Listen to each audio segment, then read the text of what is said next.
So massive thanks for joining myself. I'm this evening with Tony Egan. So Tony, massive thanks for joining myself.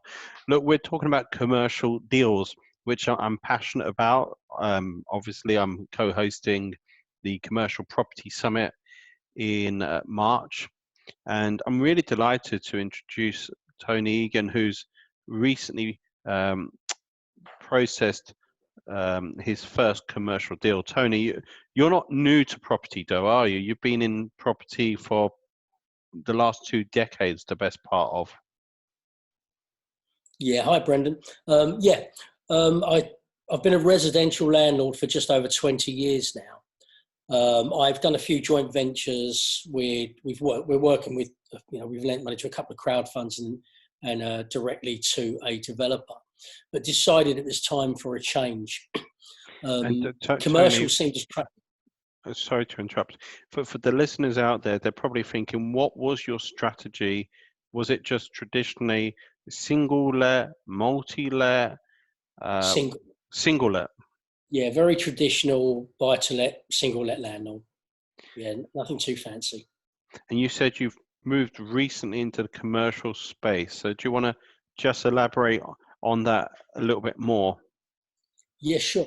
The returns on residential aren't as good as they used to be. There's tax implications now, as well as everyone knows. So we decided we'd have a change and start looking at buying a commercial property. So, fate deals a fickle hand. I've been very lucky. My osteopath, he cracks me around about once a month, or he did, and we got chatting, and I found out that he was soon to be closing his clinic.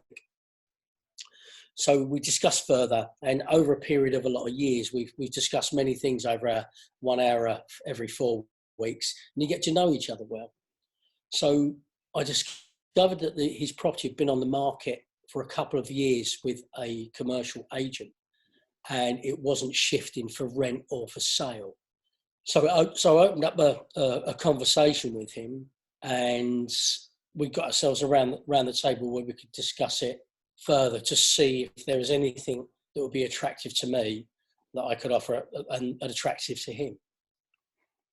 So when you initially considered this deal, you didn't consider it as a commercial deal initially. You considered converting the, have I got this right, Tony, premises into a residential? Correct. Yeah, we because of the size of the unit, there are 2 flats above it, and they're about a third of the footprint of the clinic we've got. So we figured on one, there's rear access, and there has been some residential conversions in the yard around the back. So our initial strategy was to convert at least part of it to residential, because there'd be quite an uplift in value for us that way. But what had happened during the process, the previous owner, we were in the process of buying it conditionally, subject to planning. The previous owner had it valued his end by his valuer, and we also got an inquiry via him.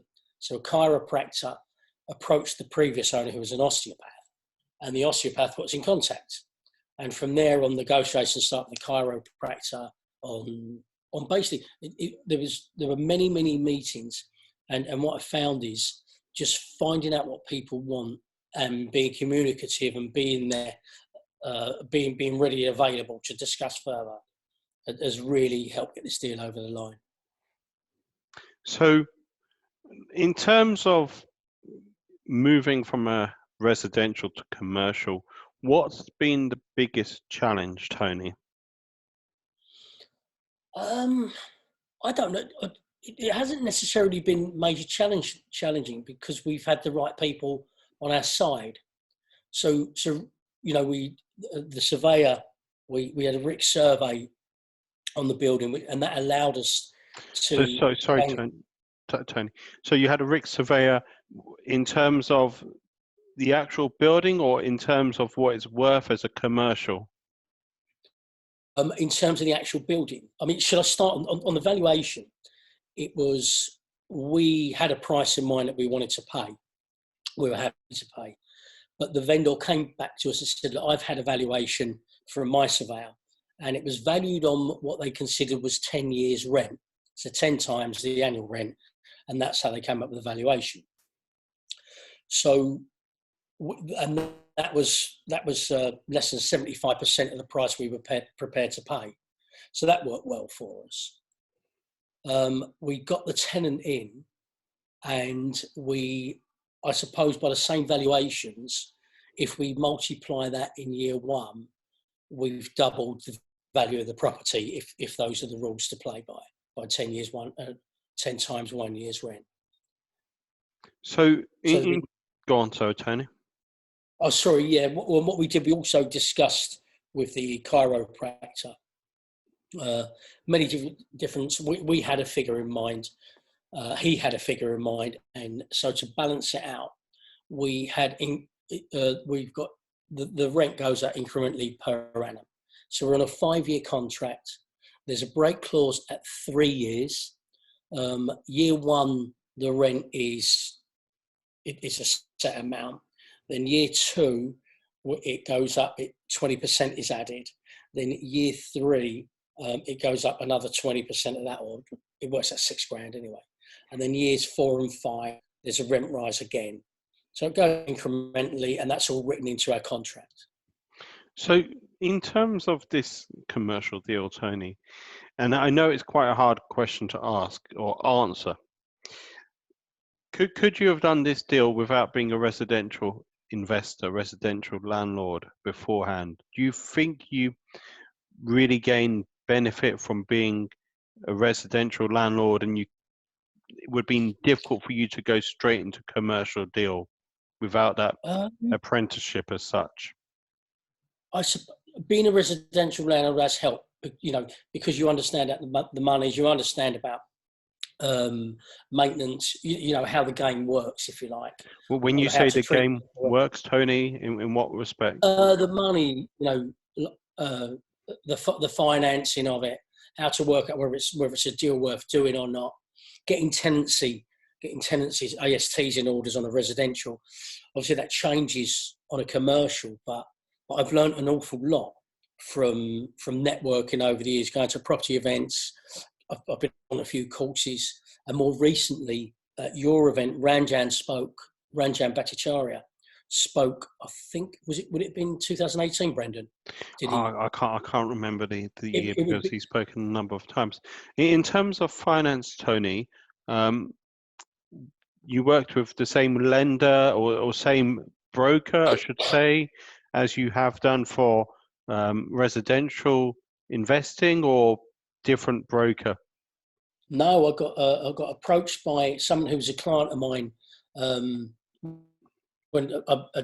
you know, Brendan, I've got a mechanical and electrical services business. Someone who was a client of mine, he quite liked what I was doing in property, and we've had many conversations over the years. So he'd approached me about doing business together. So we came together to an agreement that he would put the money up. He wanted to invest his money. I would do all the work, use all of my contacts, and get the deal done. And so I've used a business partner's money to get it done. He's very happy. So in terms of the contacts, Tony, because there's people listening to this conversation thinking, can we do this without being a residential landlord, residential investor?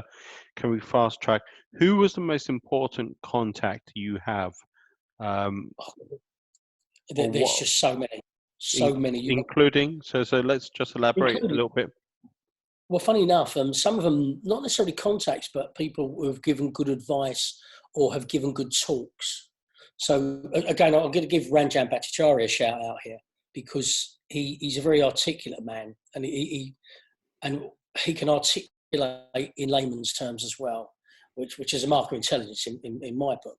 And it allowed me to think differently than being a bog standard residential landlord. So the networking events, the credibility to my business partner was my residential background and the deals I've done. So that's interesting. So sorry to interrupt, Tony. I try That's not fine. to interrupt too much, but that's interesting. So That's fine. although maybe being a residential investor was not crucial, it was useful for providing the track record. Yeah, absolutely. For me, it was absolutely, yeah. So, but there's a saying. One of the sayings I like to go out there and say, some of the cheapest decisions we make can be the most costly. So basically, get the right lawyer, and that was through someone through circles. Someone I knew a lawyer had done a similar deal, so I spoke with them. I obviously explained to them I was new at this, but I'd heard of an FRI lease, and so obviously again this is coming to networking events, you hear of these things, and understood that would give us a great deal of protection compared to say an AST. So reading the lease, I'm very well protected now as the owner of the property. So pretty much most of the responsibility lies now with the tenant. And again, that is through the networks, getting the right lawyer on board. The surveyor as well was recommended to me through someone away from our property circles. And I got the guy in. We paid a relatively large amount of money, £1,600 for the survey of the building. However, with the evidence we put forward, that allowed us to approach the vendor regarding keeping a retention to get some building works done. And we ended up having a retention of £40,000 put into an escrow account to complete building works at the vendor's expense. Tony, is there anything else you want to add? I know we could go into a lot more detail, and we will do at the Central London Property Network on the 27th of February. And you'll be answering questions on the panel as well. Some people may have questions not necessarily on commercial, may have questions on being a landlord and being an investor. Anything else you want to add, or how can people reach you? Of course, come along to the Central London Property Network. How can people find you? Is it on Facebook or LinkedIn? What's the best way of connecting? Yeah, I'm on Facebook and I'm on LinkedIn, Tony Egan. That's Egan is Egan. I'll be at your event on the 27th of February. I'm very much looking forward to that and catching up with a lot of old friends there as well. And in terms of opportunities, Tony, are you open to more commercial deals? We didn't really mention it's a D1. Are you looking specifically for D1, or does it not matter? No, not specifically D1. However, it did. We did have some ideas by getting immersed in this. We did have some ideas that what would happen if the tenant, if the tenant in a few years' time wants to go, then we've got some ideas how we would fill the space now. What kind of people do you approach? What kind of practitioners do you get in there?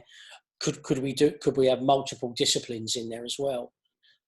So yeah, so it's got us hungry for it, and we quite like it. Myself and my business partner, we're looking forward to doing more. Tony, I just want to say a massive thanks for taking time out tonight. A massive thanks for taking time out on the 27th of February as well. So thank Lovely. you. Thank you, Brendan, as well. Thank you. Speak to you soon. Bye-bye. Take care.